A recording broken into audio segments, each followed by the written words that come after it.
Hello, Savage Gamers. This short video is going to provide you how to use the Savage Worlds Adventure Deck for Fantasy Grounds Introduction. You can get this adventure deck from the Fantasy Grounds store. It's downloadable. It's $15, as you can see. Why I brought you to the detail page here is because you can also get a link to the documentation here, the adventure deck documentation.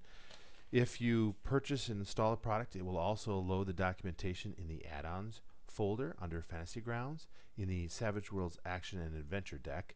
And it's a PDF file, so you should be able to read it with any PDF viewer you have available. So let's get to it. To use the adventure deck, you need to load campaign from Fantasy Grounds, select a campaign that is a Savage Worlds 3 rule set, and make sure that you have the adventure deck radio button highlighted so that you've got a red button lit next to the adventure deck, and hit start.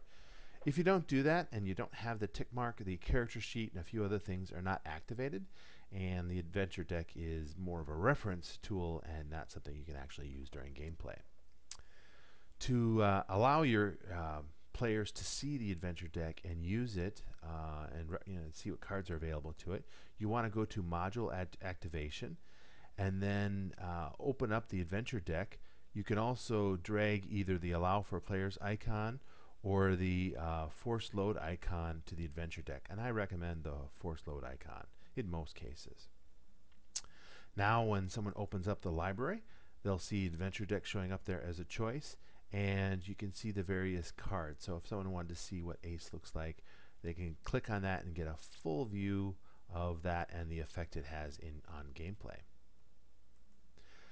During gameplay, what you'll want to do to get things started is under the character selection window, you'll notice we have the Benny's box up at the top that comes with Savage Worlds.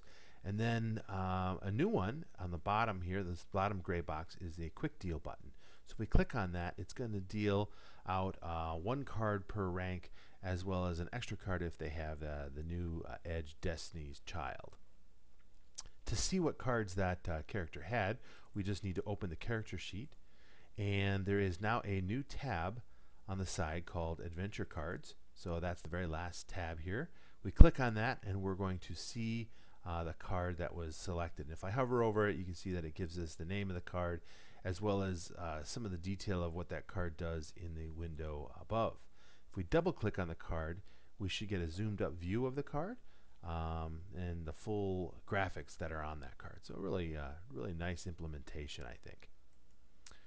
To use that card and play, the character is simply going to drag that card from their tab and drop it on the chat window, and it will put the mini view on there as well as the detail of what that does.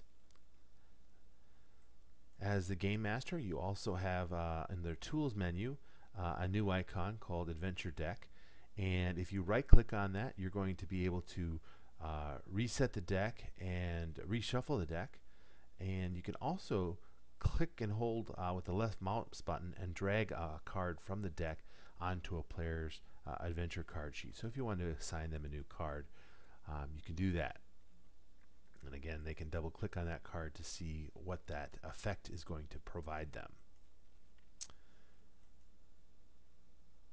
One other thing you might be interested in doing with the adventure deck is it does have some preferences and options. So if you click on the preference button and we scroll down to adventure deck, you'll see that we can include or exclude certain cards based on some cards are designed for specific rules, such as Deadland Reloaded. If we're not playing a Deadlands game, we can exclude those cards so that they don't come up, or include them if we want them to be available because we are playing a Deadlands game. So that's it. Thanks for watching, and stay savage.